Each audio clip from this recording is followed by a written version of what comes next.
So in this video, I want to talk about a comment that I've seen throughout seasons 1, 2, and 3 of Shield Hero, and that is that Shield Hero is about revenge. And in my opinion, I don't believe that comment, and I'm going to explain why in this video, because it is something that I've seen quite a lot throughout the comment sections on my own videos, going through the light novels, the analysis, reviews, breakdowns, topics, etc., and also just online in general, where people were saying that the reason why Shield Hero fell off after season 1 is because the story was built on revenge.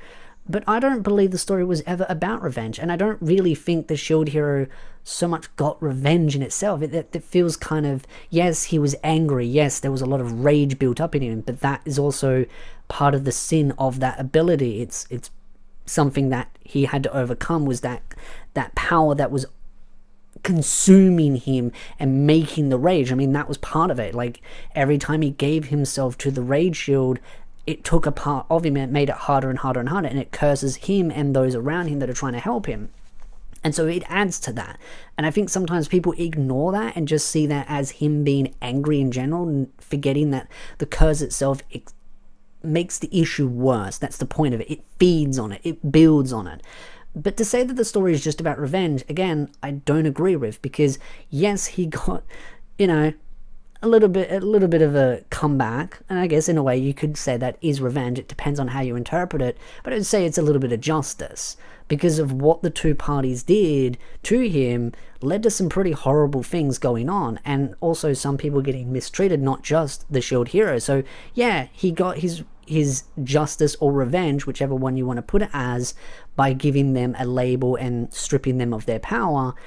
But I don't believe that was the core of the story. The story is about the other worlds and the rifts and overcoming these challenges, these monsters, leveling up and dealing with the political stuff that's going on from all these different power struggles going on in this world, and him having to do what's necessary so that he can one day go home, because that's what he intends to do. He wants to go home once he's completed what he's been sent to do. That's what I've always believed the story to be. Now, whether you like that story or not is up to you to decide, but I've never seen it as a revenge story. Yes, you could say it's a part of the story, but it's not the whole entire story. And this is something that I've noticed with Mushoku Tensei as well, is that people only seem to look at one facet of the story and only hyper-focus on that. I made a video talking about how Mushoku Tensei is not just an adventuring anime, because that seems to be all people seem to focus on, is the adventuring component, because in season 1, there was a lot of adventuring, so everyone just assumes that's what the entire story is and ignores all the other layers to it. Shield Hero seems to be going through the same problem, and I can bring up a couple of other animes that are going through that same problem as well, where people just see one layer to the story and ignore it. I would say Dharmachi is one of those. A lot of people see Dharmachi as just a harem anime, and that's it, like harem and ecchi and fan service. But there's a lot more to it. That also has a lot of adventuring, character building, heroism, and it's not just focused on Bell, but many other characters and how the world is moving and changing around him. I would say, when I say the world, I mean more like the dungeon than the city itself, and there's some parts outside the city as well. But one problem that I've seen throughout these animes is that people seem to only focus on one layer of the story and ignore the rest. And I think this is one of the reasons why a lot of these animes kind of get shallow, like, ways of describing them, where people just go, oh yeah, Shield Hero, it's just a revenge story. It's like, really? Is that all you took from it? Because there's a lot more to the story than meets the eye. And even if a lot of content has been cut out and slimmed and kind of paced around a bit, whether you like that or not, again, that's up to you, the individual. But even with those things trimmed out, there's still a lot of hints at what's to come when it comes to the story. Like, this is another problem about Shield Hero. Everyone thinks that the story is just about the Shield Hero, ignoring the other characters that are around the Shield Hero. I liked the opening song, because one of the things that the opening song kind of shows is that, yes, the Shield Hero is a major key character. He's walking in the water on his own, and he turns around and there's everyone behind him. He's not the only one in this world, and he has people there to support him. He has Raftalia, he has Philo, and he has a large other cast of characters, some more important, some less important.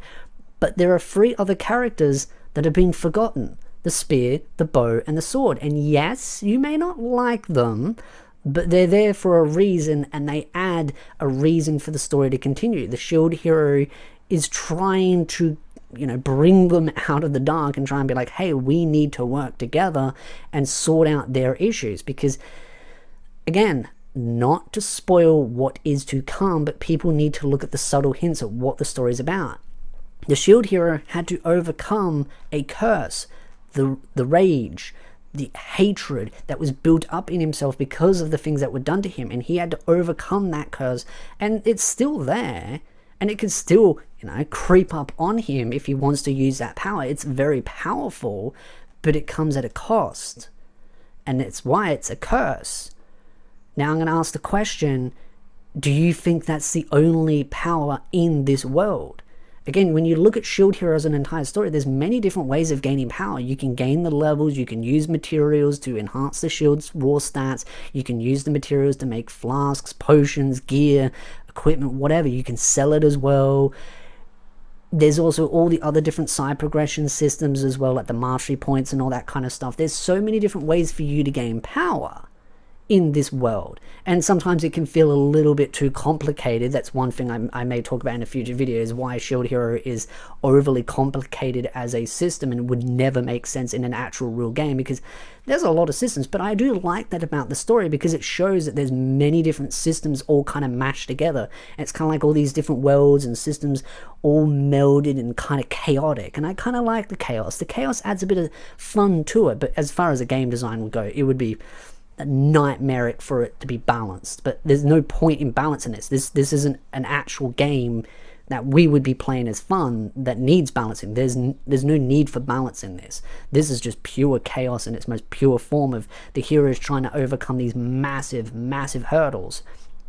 And so the point is that, do you think that there isn't going to be more problems that these heroes have to overcome? And do you think that maybe, looking at the opening song, that these heroes also have their own traumas and issues that they have to overcome that is making their situation worse, their own insecurities? And this is one of the things I really like about series like this. You get to see flawed characters demonstrate what human nature is, and then seeing them grow and develop. Again, you remember that some of these died in quite horrific ways. The spear hero has a bit of a woman issue because of the way he died. So look at the opening song, take some hints from that, and understand that there's a lot more to the story than just revenge. And yes, she is still alive. She's in the opening song. She clearly is going to have an influence on the story. You may hate her, but damn does she know how to draw out the emotions of people. And also, he is still in the story as well, and as his wife has pointed out, he's one of the actual minor heroes. He's the staff. So he's clearly going to play a role.